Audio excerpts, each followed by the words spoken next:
Good morning student. हमारा topic चल रहा है विगत 2 दिनों से विशेषण।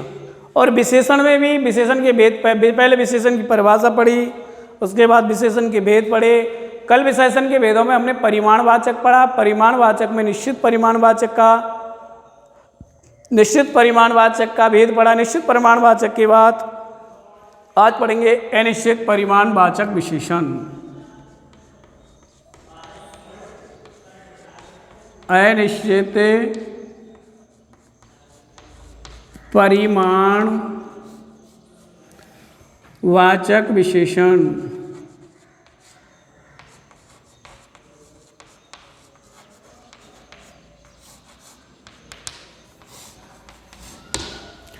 अनिश्चित परिमाणवाचक विशेषण में क्या होता है? अनिश्चित परिमाणवाचक विशेषण, कल परिमाणवाचक विशेषण की परिभाषा पढ़ी। परिमाणवाचक विशेषण में बताया कि जिन वे विशेषण शब्द जो संज्ञा और सर्वनाम का निश्चित बोध कराते हैं, क्या कराते हैं? निश्चित परिमाण ज्ञात कराते हैं या निश्चित परिमाण संबंधी विशेषता बतलाते हैं, वो निश्चित परिमाणवाचक विशेषण कहलाते हैं। इसके बाद आता है अनिश्चित परिमाणवाचक। अनिश्चित परिमाणवाचक में क्या होता है? देखिए, वे विशेषण शब्द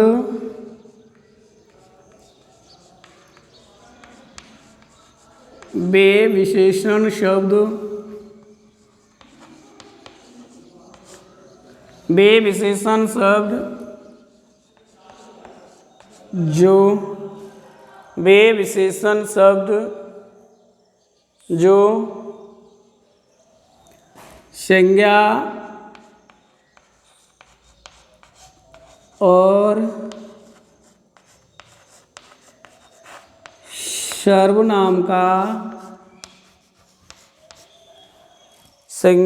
और सर्वनाम का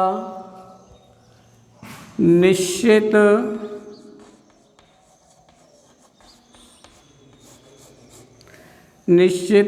परिमाण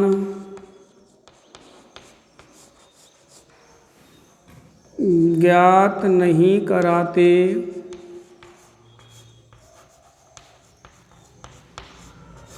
निश्चित परिमाण ज्ञात नहीं कराते उसे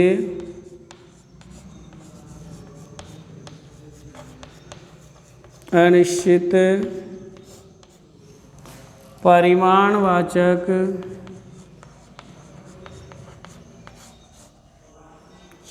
विशेषण कहते हैं।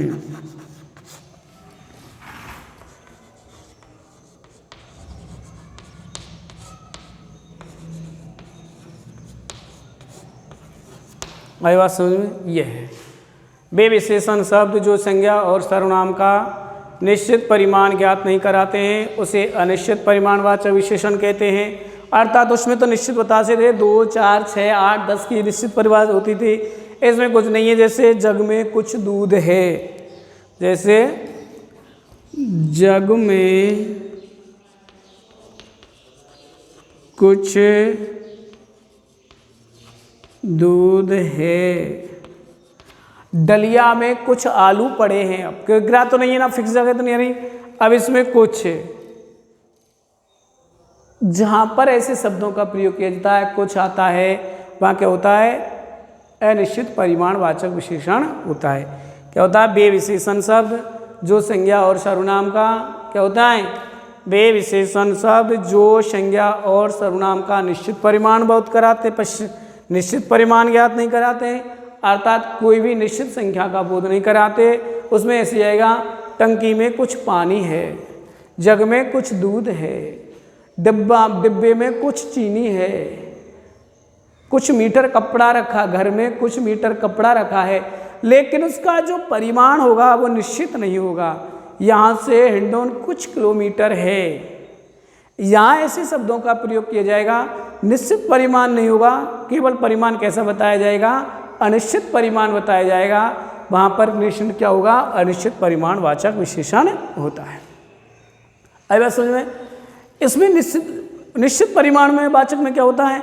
वहाँ पर निश्चित दिया होता है। जैसे जग में 2 लीटर दूध है, अब इसमें जग में कुछ लीटर दूध है, ऐसे भी लिख दें, इसको तो कोई दिक्कत नहीं है। जग में कुछ लीटर दूध है। आई बात समझ।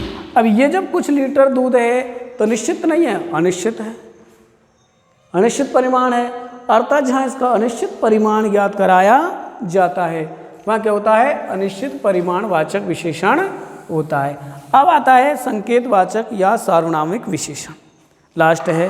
संकेत या सार्वनामिक विशेषण क्या होता है? संकेत और सार्वनामिक विशेषण होता है संज्ञा और सर्वनाम से, जो संज्ञा शब्द और विशेषण शब्दों से जिन विशेषण शब्दों का निर्माण होता है वे विशेषण शब्द क्या कहलाते हैं? संकेत वाचक या सार्वनामिक विशेषण कहलाते हैं। आई बात समझ। कौन से होते हैं? वे विशेषण शब्द जिन विशेषण शब्दों का निर्माण संज्ञा और सर्वनाम शब्दों से होता है वे क्या कहलाते हैं? संकेत वाचक या सार्वनामिक विशेषण कहलाते हैं। देखिए सब,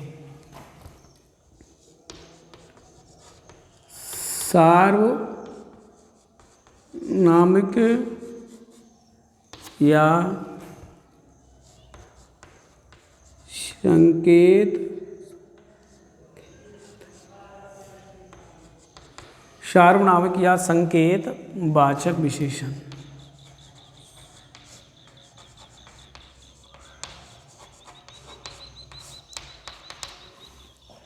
जिन विशेषण शब्दों का निर्माण या वे विशेषण शब्द वे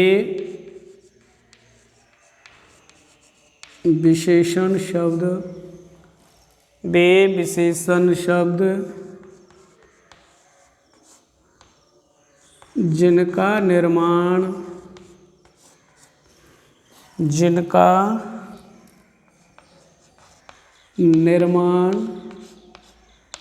संज्ञा और सर्वनाम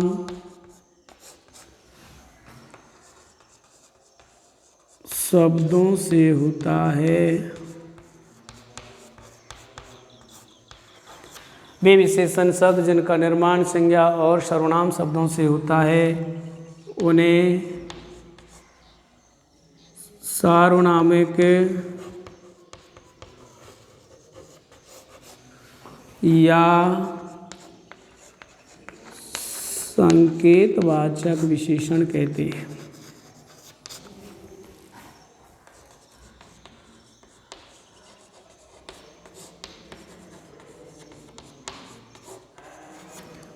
ठीक है साहब, क्या हुआ?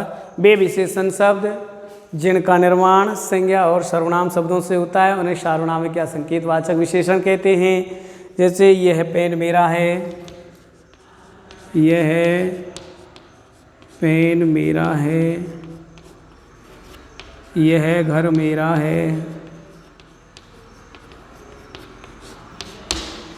ऐसे शब्दों का जहाँ प्रयोग किया जाता है वहाँ सार्वनामिक विशेषण होता है। कौन सा विशेषण होता है? संकेतवाचक विशेषण होता है। वे विशेषण शब्द जिनका निर्माण संज्ञा और सर्वनाम से होता है, सर्वनाम शब्दों से होता है, उनको सार्वनामिक या संकेतवाचक विशेषण कहते हैं। यह पेन मेरा है, अर्थात जहाँ किसी वस्तु की ओर संकेत किया जाता है या जिनका संज्ञा और सर्वनाम से बनता है वे विशेषण शब्द क्या कहलाते हैं? जैसे ये गाय मेरी है, काली गाय मेरी है। ऐसे विशेषण शब्दों का जब प्रयोग किया जाता है वहाँ सार्वनामिक या संकेतवाचक विशेषण होता है। ये विशेषण के प्रकार पूरे हुए। इसके बाद विशेषण के प्रकार होने के बाद विशेषण की अवस्थाएं आती हैं। अवस्थाएं, अब देखिए विशेषण की 3 अवस्थाएं होती हैं। विशेषण की अवस्थाएं, विशेषण की अवस्थाएं। अब विशेषण की 3 अवस्थाएं होती हैं। एक होती है मूल अवस्था, उत्तमावस्था और ये 3 अवस्थाएं होती हैं। 3 अवस्था में श्रेष्ठ है, श्रेष्ठ कम, श्रेष्ठ कर है। ऐसे मूल अवस्था, मध्यावस्था और उत्तमावस्था होती है। ये अवस्थाएं होती हैं विशेषण की। परीक्षा में विशेषण की अवस्थाएं आती नहीं है, केवल परीक्षा में जो आता है वो विशेषण के प्रकार ही आते हैं। अब एक बार रिपीट करके देखते हैं विशेषणों को। विशेषण की परिभाषा पढ़ी पहले हमने। विशेषण की परिभाषा में क्या पढ़ा? संज्ञा और सर्वनाम की विशेषता, संज्ञा और सर्वनाम की विशेषता बताने वाले शब्द क्या कहलाते हैं? विशेषण कहलाते हैं। क्या कहलाते हैं? विशेषण कहलाते हैं। संज्ञा और सर्वनाम की मूल अवस्था, विशेषण की संज्ञा और सर्वनाम की विशेषता बताने वाले शब्द क्या कहलाते हैं? विशेषण कहलाते हैं। विशेष क्या कहलाता है? जो संज्ञा और जिसकी विशेषता बतलाई जाती है वो क्या कहलाता है? विशेष कहलाता है। प्रविशेषण क्या कहलाता है? प्रविशेषण कहलाता है वे संज्ञा सर्वनाम जो विशेषण की भी विशेषता बतलाए वो प्रविशेषण कहलाता है। उसके बाद विशेषण के भेद आए। विशेषण के 4 भेद होते हैं। कितने भेद होते हैं? 4 भेद होते हैं। संख्यावाचक, गुणवाचक विशेषण, संख्यावाचक विशेषण, परिमाणवाचक विशेषण, संकेतवाचक या सार्वनामिक विशेषण। परिमाणवाचक विशेषण में क्या होता है? संख्या। गुणवाचक विशेषण में वे विशेषण शब्द जो संज्ञा और सर्वनाम की विशेषता बतलाते हैं वो क्या कहलाते हैं? गुणवाचक विशेषण कहलाते हैं। जैसे किसी की गुण संबंधी विशेषताएं होती हैं, रंग, आकार, ये सब किस्म के अंतर्गत आती हैं विशेषण आते हैं। फिर आता है संख्यावाचक विशेषण। संख्यावाचक विशेषण में संज्ञा सर्वनाम की विशेषता बतलाई, वो संख्या संबंधी विशेषता बतलाई जाती है। ये 2 प्रकार का होता है। एक कौन सा होता है? एक होता है निश्चित संख्यावाचक और एक होता है अनिश्चित संख्यावाचक। जहाँ निश्चित संख्या बताई जाएगी वो निश्चित संख्यावाचक और जहाँ अनिश्चित संख्या बताई जाएगी वह अनिश्चित संख्यावाचक होता है। उसके बाद अनिश्चित संख्या, उसके बाद देखिए साहब अब आती है क्या बात? अनिश्चित हो गई। उसके बाद निश्चित में, अनिश्चित में कोई संख्या सर्वनाम की निश्चित संख्या का बोध नहीं कराता। परिमाणवाचक में भी नापतोल संबंधी विशेषताएं बतलाई जाती हैं। संज्ञा, जहाँ संज्ञा और सर्वनाम की मापतोल संबंधी विशेषताएं बतलाई जाती हैं वह कौन सी होती है? परिमाणवाचक विशेषण होता है। परिमाणवाचक विशेषण भी 2 प्रकार का होता है। एक संकेत वो निश्चित और एक अनिश्चित। निश्चित में किसी भी वस्तु का निश्चित परिमाण ज्ञात कराया जाएगा। अनिश्चित में किसी भी वस्तु का निश्चित परिमाण का बोध नहीं कराया जाएगा। इसके बाद आप चलिए आगे चलिए साहब। फिर संकेत या सार्वनामिक जो विशेषण शब्दों का निर्माण संज्ञा और सर्वनाम से होता है संकेतवाचक विशेषण होते हैं। उसके बाद विशेषण शब्दों की क्या आती है? विशेषण है। फिर विशेषण की अवस्थाएं आती हैं, मूल अवस्था, मध्य अवस्था और उत्तम अवस्था। कितनी अवस्था होती है विशेषण की? 3 अवस्था होती है। मूल अवस्था, मध्य अवस्था और उत्तम अवस्था। जैसे श्रेष्ठ, श्रेष्ठतर और श्रेष्ठतम, लघु, लघुतर, लघुत्तम, ऐसे शब्द हैं। ये अवस्थाएं याद रखनी है। मूलावस्था, मूलावस्था के बाद मध्य अवस्था, मध्य अवस्था के बाद उत्तमा अवस्था। जैसे देखिए साहब, मूलावस्था, मध्यावस्था और उत्तमा अवस्था, ये 3 हो गई। अब जैसे यहाँ लिखेंगे लघु, यहाँ लघु कर देंगे लघुत्तर और यहाँ हो जाएगा लघुत्तम। यहाँ लिखेंगे श्रेष्ठ, यहाँ लिख देंगे श्रेष्ठतम, यहाँ हो जाएगा नहीं श्रेष्ठतर और यहाँ हो जाएगा श्रेष्ठतम। इस प्रकार विशेषण की अवस्थाएं चलती हैं। आई बात समझ में? विशेषण कितने? विशेषण की परिभाषा, परिभाषा के बाद विशेष की परिभाषा, विशेष की परिभाषा के बाद प्रविशेषण की परिभाषा, प्रविशेषण की परिभाषा के बाद विशेषण के भेद, विशेषण के 4 भेद हुए, चारों का वर्गीकरण पड़ा। उसके बाद विशेषण की अवस्थाएं आती हैं। विशेषण की 3 अवस्थाएं होती हैं, मूलावस्था, मध्यावस्था और उत्तमावस्था। कितनी अवस्थाएं हुई? 3, मूलावस्था, मध्यावस्था और उत्तमावस्था।